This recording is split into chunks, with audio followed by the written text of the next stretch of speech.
Hi friends, வணக்கம் and welcome to எங்கள் வீட்டு சமையல்.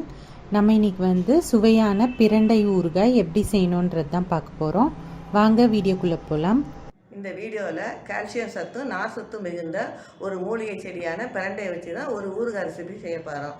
இந்த பிரண்டையில் வந்து நிறைய நார் சத்தும் கால்சியம் இருக்கிறதுனால நம்ம எலும்புக்கும் டைஜஷனுக்கும் ரொம்ப உதவியாக இருக்கும். அந்த பிரண்டையை வச்சு நாங்கள் இன்றைக்கி ஒரு ஊறுகாய் ரெசிபி தான் செய்ய போகிறோம். அந்த ஊறுகாய் வந்து உங்களுக்கு நீண்ட நாட்கள் கெட்டு போகாமல் இருக்க சில டிப்ஸும் சொல்லியிருக்கோம். வாங்க எப்படி இந்த ஊறுகாய் செய்வோன்னு பார்ப்போம். இப்போது இதுக்கு வந்து நம்ம ஒரு கட்டு போல் பிரண்டை எடுத்திருக்கோம். இந்த பிரண்டையை வந்து ஃபஸ்ட்டு க்ளீன் பண்ணணும்.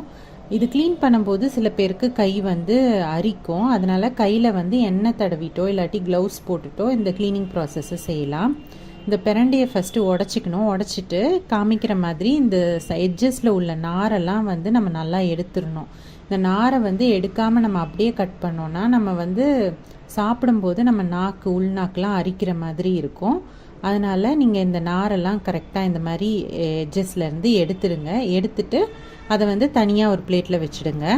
இதே மாதிரி எல்லா பிரண்டையும் நம்ம வந்து இந்த மாதிரி க்ளீன் பண்ணி எடுத்து வச்சுக்கிட்டோம். இப்போது எல்லாத்தையும் நம்ம இந்த மாதிரி பொடி பொடியாக நறுக்கி எடுத்துக்க போகிறோம்.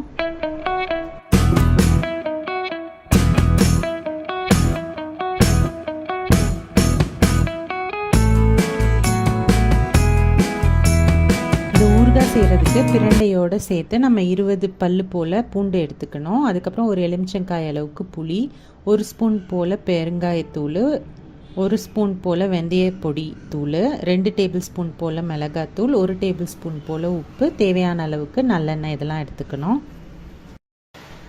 இப்போ கடாயில் 2 டேபிள் ஸ்பூன் போல் எண்ணெய் விட்டுட்டு நம்ம வச்சுருக்க பூண்டை வந்து அதில் போட்டு வதக்கணும்.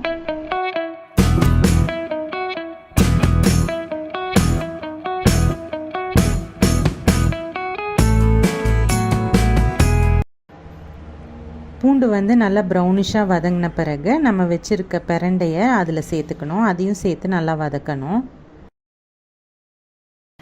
இந்த பிரண்டையை நம்ம நல்லா கலர் மாறுற வரைக்கும் வதக்கணும். இல்லைன்னா நம்ம வந்து ஊறுகாய் சாப்பிடும்போது நமக்கு நாக்கெலாம் நமக்கும். இப்போ பாருங்கள், பிரண்டை வந்து நல்லா கலர் மாறிடுச்சு. ஸோ இந்த டைம் வந்து நம்ம வச்சுருக்க புளியை வந்து அதில் சேர்த்து அதையும் வதக்கிக்கலாம்.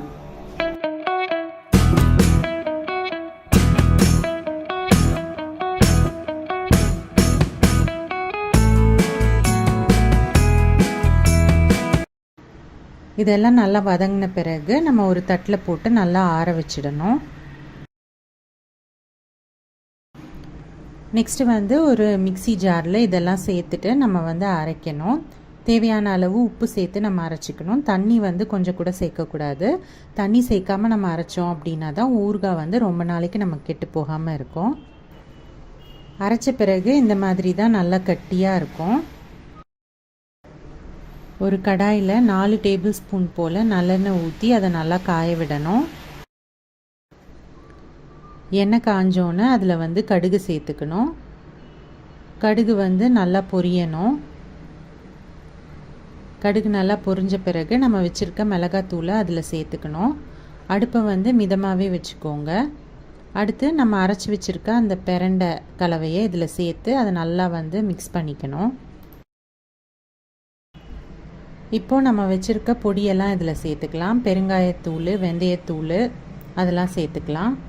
சேர்த்து இதை வந்து நல்லா வதக்கணும். அந்த எண்ணெய் வந்து பிரிகிற வரைக்கும் நம்ம வந்து வதக்கணும். இப்போ பாருங்கள், எண்ணெய் வந்து நல்லா பிரிஞ்சிருச்சு. ஸோ இப்போ வந்து நம்ம இதை வந்து எடுத்து வச்சிடலாம். இதை வந்து நம்ம கண்ணாடி பாட்டிலில் இல்லாட்டி தனியாக கிண்ணத்தில் எடுத்து வச்சிடணும். இது பார்த்திங்கன்னா இட்லி, தோசை, தயிர் சாதத்துக்கெலாம் ரொம்பவே சூப்பராக இருக்கும். ப்ளஸ் ஹெல்த்தியும் கூட. ஸோ இந்த ரெசிபியை நீங்களும் ட்ரை பண்ணிங்கன்னா உங்களோட கமெண்ட்ஸை எங்களுக்கு ஷேர் பண்ணுங்கள்.